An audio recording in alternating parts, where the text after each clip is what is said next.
Well, hello, everybody. This is the Schooley Mitchell Podcast, another episode. I'm Mike DeBoer, and joined as always is Dennis Schooley. Thanks for joining me today, Dennis. Thank you, Mike, having me again. That's great. Of course, absolutely. Now, Dennis, on today's episode, wanted to talk about something that you allude to in an ebook on franchising that you wrote that we actually send to all of the candidates that we engage in as in their discovery process with us. And in your ebook, you cover the subject of get, satisfy, keep, and grow.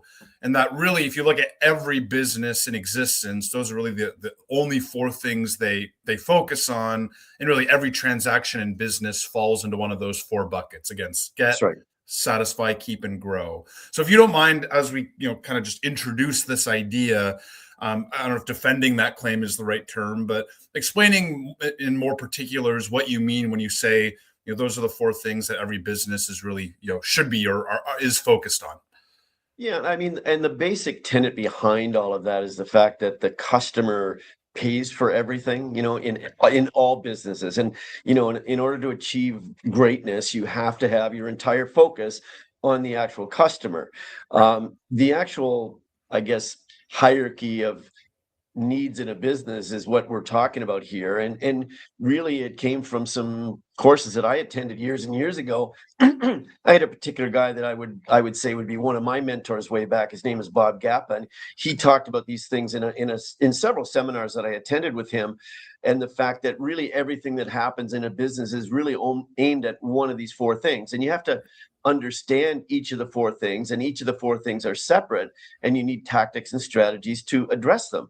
Now, in the franchise world, a candidate should be thinking, how is my franchisor, if I join that system, going to help me with those things?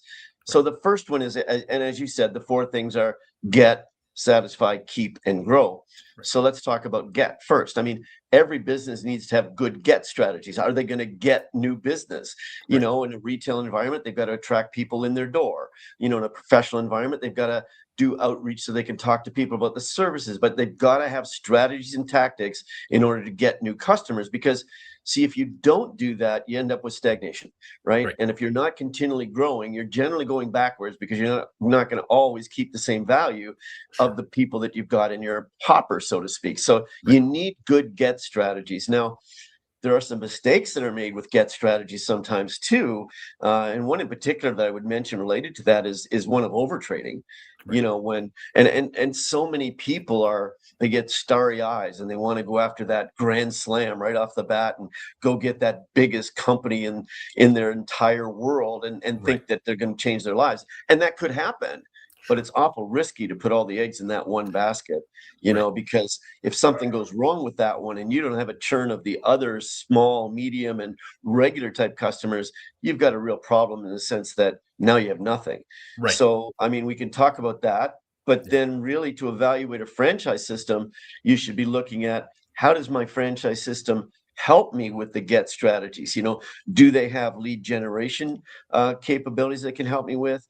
Do they have outstanding marketing and sales tactics that bring people to my door? Do they have really good training to help me execute the right things to get good clients and add to my mix? And all those things are really an important part of that whole get thing. So I mean, I don't want to just keep talking here. So no, I'll go back to you. Well, I was going to say, Dennis, too, I think just the value proposition in general, I know it's something that we always talk about, that our service is recession proof, right? And I think for candidates to think about, I also, ideally want the get strategies to work no matter what the economy looks like or no matter what my own market looks like, right? If the zip code that I'm operating in, my services or product becomes obsolete. So, I'm not going to be successful, right? So I think not only all the things you mentioned, but also just at the very basic level, am I offering something that is attractive no matter what the world around me looks like? I think that's important too, right?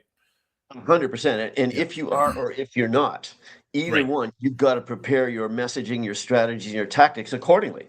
So if you're recession proof, you want to communicate that to people. If you're not recession proof, maybe you want to have some other mitigating circumstances that bring value to your audience, But the whole point you're making is you got to think those things through. Where is my, where do I sit? And how do I adjust to make sure that I've still got to continue to get strategies in play on a regular basis? And that's, Right. that's really an important part of business, all business, not just Yeah. franchising, but all business. Right, exactly. And then when we get then to satisfy, I know in the book you kind of make reference to satisfaction is table stakes. It's not just a differentiator. And in the ebook you talk about we deliver satisfied customers in the context of a the truck story. So if you don't mind just sharing a little bit more on how important satisfy is and why, I think sometimes business owners and people running organizations think of it as important, but really it's the table stakes. It's one of the, as important as anything in this equation, right? And you're right. It has to be there. If you don't satisfy your customers, you're never going to have a business. But way too many people think that if I do a good job at what I do, that my business is going to flourish and grow and word of mouth will spread like magic. And that's just not the case because they buy what they expect. And if you don't deliver, they're not satisfied. But if you do deliver, they're just satisfied. That doesn't really say anything beyond the fact that you delivered what you said you'd deliver. And that's, you allude to that truck. And I was just driving down the highway and I saw a truck and it had a big slogan on the side and it says, "We deliver satisfied customers." And, I know what they're getting at, but just the same, that's just saying like, we don't rip our customers off. Right. Good for you. What does that really mean? So I don't really think that's as powerful as what they were trying to make it out to be, because all buyers expect to be satisfied or they wouldn't give you the nickel. They wouldn't make the purchase. So that's just a basic thing. And by the way, satisfaction is a continually rising bar, because whoever sets the standard of service at the highest most recently, then everybody's tested by that same standard. So then you have to adjust. It's always a rising bar. And therefore, satisfaction is not just static. I do a good job delivering what I deliver. I got to keep thinking about how can I make sure I'm keeping delivering what they expect, because that's their satisfaction level. And if I don't stay knowledgeable about my changing satisfaction needs for my clientele, all of a sudden I'm doing what I always did, but I'm not reaching their minimums. That's a problem. Now, again, come to a franchisor. How do they help a franchisee with the satisfaction process? Do they have really great products? Do they have special recipes? Do they have ways to deliver, really strong tools? But they've got to be there, presumably with some secret sauce, or they shouldn't be in a franchise, quite frankly, if there's no secret sauce. That's what's going to help that franchisee deliver satisfaction. And it's not a static thing. Right.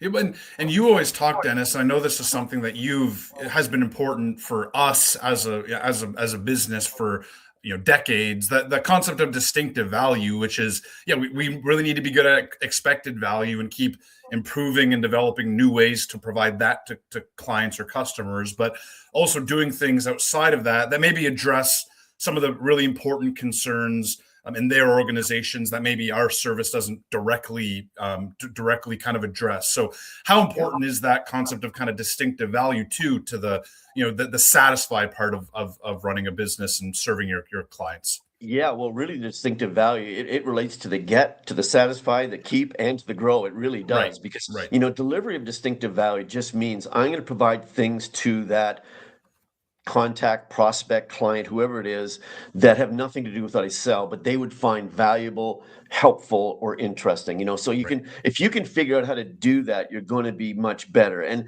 that's what I mean by the satisfaction bar is always rising. If somebody does that well and you're not doing it well, you're compared to that level. So if you're not building relationships with your clients outside of the actual product or service you deliver, maybe you're going down and you don't realize it. You're stagnating and you don't realize it. So distinctive value is a major strategy or tactic that's used for all of those things. I'm going to get clients more readily if I provide them more value than just what I sell. I'm going to satisfy them on a continuing basis by continuing to build relationships by providing those types of things. And then I'm going to keep them in the fold because they feel like I'm going out of my way to try to improve what I've already delivered to them. And, that's, it's more than just satisfaction is what's going to have you keep. And that's the third one, right? Keep. And again, on the franchisor side, how are they helping you with their tactics and their strategies? What tools do they provide to you so that you can keep your customers in the fold? Because you've got to get to keep from stagnation. You got to keep from stagnation as well. Right. Yeah, exactly. And I know it's kind of it's an age-old business adage, right? That in a lot of cases it's more expensive to go out and get a new client in a lot of cases than keeping an existing client and also getting referrals from them and continuing to renew with them. And that's always been something that's really been key in our business, right? For our franchisees is helping them get good renewals and get referrals from clients. And I think again for franchise candidates, there's all types of different business models out there, but for a lot of people, it's is there a really good way built into the model to be able to renew and to get good referrals from my clients to keep building my business as well, right? That's exactly right. And that's why these are four specific things. Right. If you've got great get strategies, you better have good keep strategies too. Right. And they involve all these things that you're talking about. Absolutely. I'll allude back to the 1970s and the American car dealers or car manufacturers, GM, Ford, that kind of thing. And the huge mistakes they made related to the satisfy and keep strategies that they had in play. I mean, vehicles back then were sort of made to break within 4 or 5 years and have to be replaced. And that was Right. the strategy. And they missed the boat because when the Japanese came along with Kaizen, which is, continual improvement, and they built cars that were going to last 10, 12, 15 years, Right. all of a sudden it was a big problem for North American manufacturers. They didn't see that. And so their satisfy and their keep strategies went down the toilet. And Right. that's why the Japanese cars are so prevalent even still today because Right. of that. So that all had to do with satisfy and keep strategies, Yeah. which Yeah. I think ultimately affected their get strategies. Exactly. Not. I mean, obviously, all of this stuff is transactional, but in a lot of cases, do we want to make sure that these long-term relationships where customers are loyal to us, and again, they can champion us to other business people that they know, so that they can spread the kind of the good word for us and keep again keep renewing, so you can have them long term. They're only going to do that when you provide expected value and distinctive value, like we talked about. Exactly. Yeah. Exactly. Yeah. Yeah. So Dennis, kind of, in conclusion, when someone's evaluating a franchisor, and I think, you can speak to this because you've been in the franchising space for a long time and going to conferences and you see a lot of different models out there. How do you advise a candidate to really be able to tell if a franchisor actually understands and then executes all four of these areas that we've just talked about? Yeah, and I mean that's not an easy test because not everybody has even been exposed to these sorts of theories. I mean, Right. and I mean the grow one is one we haven't really talked about too, and that means you've Right. got to educate your clients about other response or other opportunities you have. You've got to get referrals and testimonials and all those things that help you grow through your existing client base. But really the test is, can the franchisee determine how well the franchisor delivers? How well are their developed or how well developed are their get strategies? And is it something that fits what I can do and want to do? And are they going to help me? Right. How well developed and do they understand satisfy, keep, and grow are all different things Right. besides the get? And Right. what tools and systems and training and coaching do they provide in each of those four areas?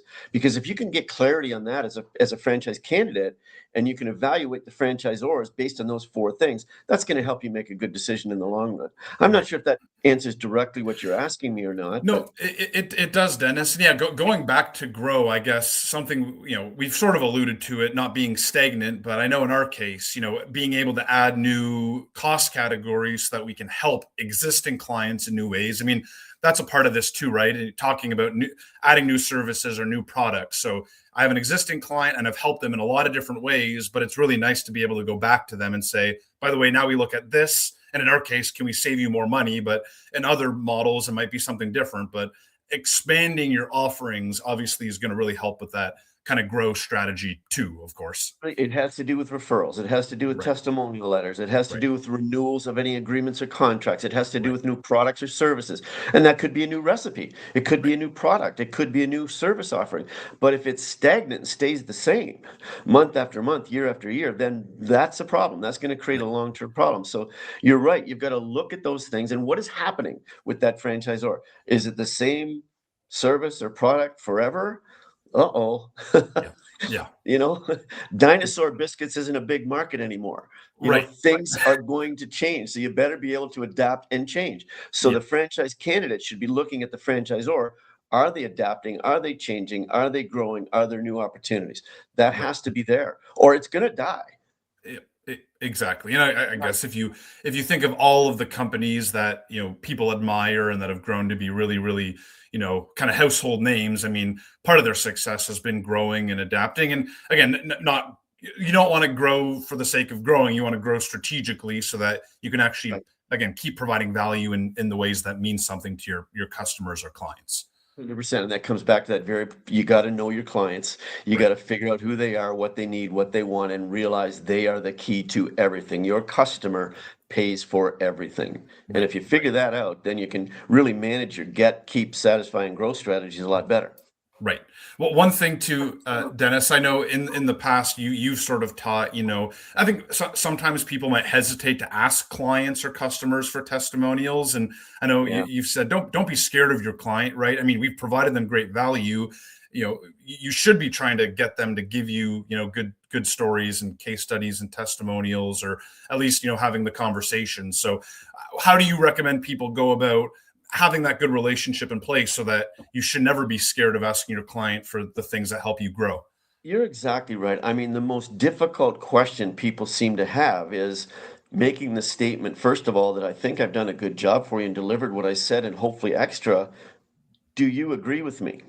Right. See, if they're not asking that question, they're never going to be able to ask for testimonials and referrals and more business and even to sell new products. Because if the client's not satisfied and you don't know, how are you going to do that? Yeah. If they're not satisfied and they tell you that, at least now, okay, let's figure out how I can help and fix that. But if they are satisfied, then of course that's the perfect time to do what you just said. I can easily transition that conversation into what I'm really looking, a renewal, a testimonial, a referral, a sale of a new product or opportunity.